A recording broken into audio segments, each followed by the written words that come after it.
বিচ্ছেদের দেওয়াল তৈরি হয়ে গেছে। মুয়াজ্জিন জোহরের আযান দেয়, অথচ মানুষ এখনো ভুট্টা খেতে পারি নাই। যদি বলে ভাইজান আযান হয়ে গেছে নামাজে যাও, বলে পানিটা নেই এখনো সময় আছে পরে যাব। এই যে দুনিয়ার মহাব্বত ঢুকে গেল, সম্পদের মহাব্বত ঢুকে গেল, টাকার মহাব্বত ঢুকে গেল, সে কারণে বান্দাজ সময় মতো নামাজেও যাইতে পারে নাই। আল্লাহর নবী তো এজন্য বললেন যে হারুত আর মারুতের চাইতে ভয়ঙ্কর জাদুঘর হলো দুনিয়ার লোভ। এই দুনিয়ার লোভের কারণে আজ মানুষ আল্লাহকে ভুলিয়া গেছে। আগের যুগের আল্লাহর ওলি তিনটার দিক গভীর যখন রাত, দুনিয়ার সব মানুষের দরওয়াজা যখন বন্ধ, সব মানুষ যখন আরামের ঘুম ঘুমায়, এমন সময় আল্লাহর ওলিরা গভীর রাতে শীতকালে কম্বলগুলো ফালাইয়া ঠান্ডা পানি দিয়ে ওযু বানাইয়া আল্লাহর ওলিরা তাহাজ্জুদের নামাজে পড়ে আল্লাহর কাছে কান্দে, ও আল্লাহ এলাকার মধ্যে যত গুনাহগার আছে সব আমাদের ফসল, ও আল্লাহ আমরা বেশি আমল করতে পারি না এজন্য দুনিয়ার গুনাহগার। আল্লাহর ওলিরা তাহাজ্জুদের নামাজ পড়ে আল্লাহর কাছে দামি হয়ে গেছেন, অথচ আমরা তাহাজ্জুদের তো খবর নাই, ফজরের নামাজ কেমনে চলে গেল কোনো খবর নাই।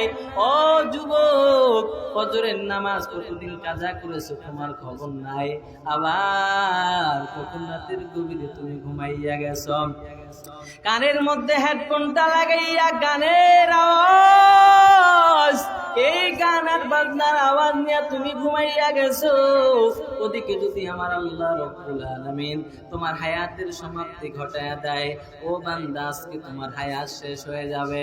এই গভীর রাতে কানের মধ্যে যখন গানের হেডফোন, এমন সময় যদি আজরাইল আইসা তোমার জানটা কবজ করেন, আল্লাহ না করুন, তাহলে এই বান্দার ঠিকানা কোথায় হবে বলেন? কথা বলেন। ও নবীর উম্মত, পায়ে অন্তরের কানটা লাগাইয়া শুনেন, আল্লাহ রাব্বুল আলামিন দুনিয়ার মানুষকে জানায়া দিলেন, লোভ লালসতা থেকে বেঁচে থাকো। কি থেকে? লোভ থেকে বেঁচে থাকো, লোভ করবা না, কারণ লোভেই সমস্ত আমল নষ্ট করতে পারে। লোভ কি করে? সমস্ত আমল নষ্ট করে দেয়। এজন্য তো নবী বললেন, ইহজারুদ দুনিয়া ফাইন্নাহা আসহারু মিন হারুত ওয়া মারুত। দুনিয়ার লোভ থেকে তোমরা বেঁচে থাকো, কারণ দুনিয়া হারুত আর মারুতের চাইতে ভয়ঙ্কর জাদুকর। হারুত আর মারুত তো স্বামী স্ত্রীর মাঝে বিচ্ছেদের দেওয়াল তৈরি করে, আরে একজন স্ত্রী গেলে আরো 10 জন স্ত্রী আসবে। কিন্তু বান্দা এবং আল্লাহর মাঝে যদি বিচ্ছেদের দেওয়াল তৈরি হয়ে যায়, বান্দা যদি আল্লাহকে ভুলতে ভুলতে এমন অভ্যস্ত হয়ে যায়, এখন শুক্রবারের নামাজেও বান্দা আসে না, শুধু ঈদে আসে। কিসে? ঈদের নামাজে আসে। 2 বছর পর দেখবেন ঈদেও আর আসে না। এই যে আল্লাহ আর বান্দার মাঝে বিচ্ছেদের দেওয়াল তৈরি করলো কিসে? দুনিয়ার লোভ, দুনিয়ার সম্পদের লোভ, সন্তানের লোভ, স্ত্রীর লোভ।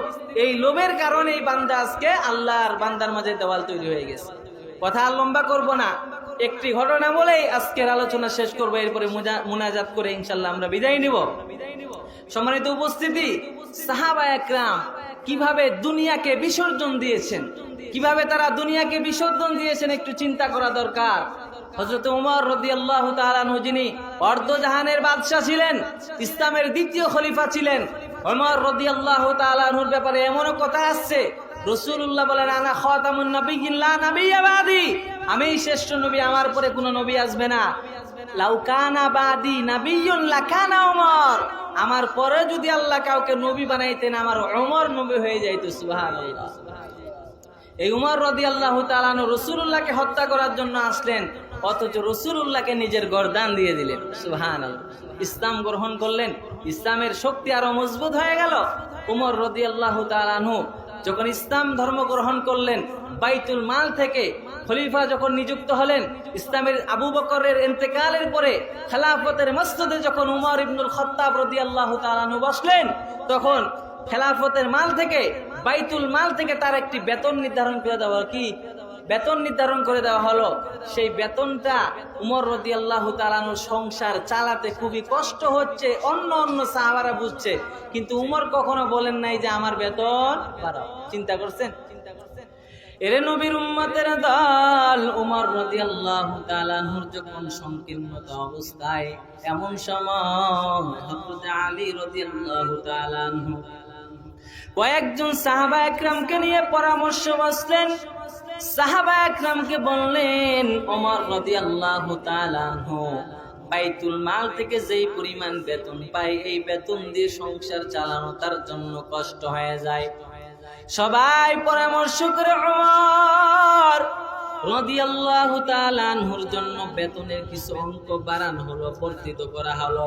কিন্তু এখন প্রশ্ন দেখা গেল, ওমর রাদিয়াল্লাহু তাআলা আনহু এত রাগী মানুষ, ওমরের কাছে এই প্রস্তাব নিয়ে কে যাবে? কোনো সাহাবা সাহস পায় না। উমরের যে বেতনটা বাড়াইলাম, উমর রাদিয়াল্লাহু তাআলা আনহুকে কথা কে বলবে?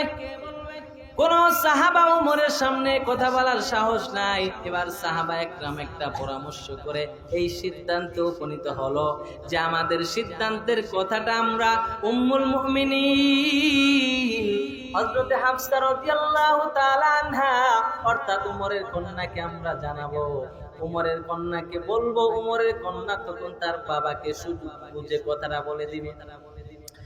এরে নবীর উম্মতের দল, এইবার সাহাবা একদম পরামর্শ করে সবাই হযরত হাফসার কাছে গেলেন আর বললেন, ও হাফসা উম্মুল মুমিনিন, আমরা আপনার বাবার কিছু বেতন বর্ধিত করেছি, একটা ভালো অ্যামাউন্টের বেতন আমরা নির্ধারণ করেছি, কারণ আমরা দেখেছি আপনার বাবার চলতে বড় কষ্ট হয়। এই বেতনটা আমরা আপনার বাবার জন্য বাড়ায়া দিলাম। তবে উম্মুল মুমিনিন হাফসা একটাই রিকোয়েস্ট জানা দেই, আমরা যে এই পরামর্শ দিয়েছি আপনি কখনোই আপনার পিতাকে বলবেন না। এবার উম্মুল মুমিনিন হযরত হাফসা একদিন সুযোগ বুঝে হযরত হাফসা ওমর রাদিয়াল্লাহু তাআলা আনহুকে বললেন, বাবা আপনি যেই পরিমাণ বাইতুল মাল থেকে বেতন পান, আপনার বাইতুল মালের বেতনের অঙ্কটা বাড়ানো দরকার কেন? বলে আপনার জীবন চালাইতে, সংসার চালাইতে কষ্ট হয়ে যায়। এর নবীর উম্মত একটু চিন্তা করা দরকার। সাহাবা একরাম কিভাবে দুনিয়াকে লাথি মারতেন, ওরা আল্লাহর রাসূলকে প্রাধান্য দিতেন, দুনিয়াকে কখনোই প্রাধান্য দিতেন না। এইবার হযরত ওমর রাদিয়াল্লাহু তাআলা আনহু বললেন, ও মা হাফসা, তোমাকে এই কথা কে বলেছে একটু আমাকে জানায়া দাও। এইবার হাফসা জানায় দেই, বাবা আমাকে কে বলেছে এই কথা আমি বলতে পারবো না। এবার ওমর বলেন, মা হাফসা তুমি যদি তাদের নামগুলো আমাকে বলতে, তাহলে আমি ওমর তাদেরকে এমন শাস্তি দিতাম তাদের শরীরে দাগ পড়ে যেত। ও মা হাফসা তুমি কি জানো না তারা আমাকে দুনিয়ার মহাব্বতের দিকে ধাবিত করছে, দুনিয়ার মায়ার দিকে ধাবিত করছে। ও মা তারা আমাকে দুনিয়ার লোভের দিকে আকর্ষিত করছে। আমি কখনোই বেতন বাড়াইয়া নিব না। যেইভাবে আমার সংসার চলছে, কষ্টে যাক যেইভাবে যাক, শুকরানিল্লাহ শুকরকার।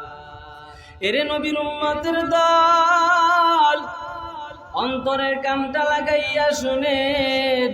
এইবার উমর রাদিয়াল্লাহু তাআলা আনহু হযরত হাফসাকে প্রশ্ন করলেন, মা তুমি যখন আমার নবীর ঘরে ছিলে রে মা হাফসা, আমার নবী রাহমাতাল লিল আলামিন কিভাবে জীবন কাটাইছে একটু জানায় দাও। এইবার হাফসা রাদিয়াল্লাহু তাআলা আনহা বললেন, বাবা আমার মায়ার নবী রাহমাতাল লিল আলামিন, আমার নবীর পরিধান করার মতো একজোড়া কাপড় ছিল। এই কাপড় আমার নবী সর্ব অবস্থায় পরিধান করতেন। আর জুমার নামাজ পড়ার জন্য নবী আমার গেরুয়া বর্ণের একজোড়া কাপড় ব্যতীত নবীর আর কোনো কাপড় ছিল না। শীতকালে আমার নবীর একটা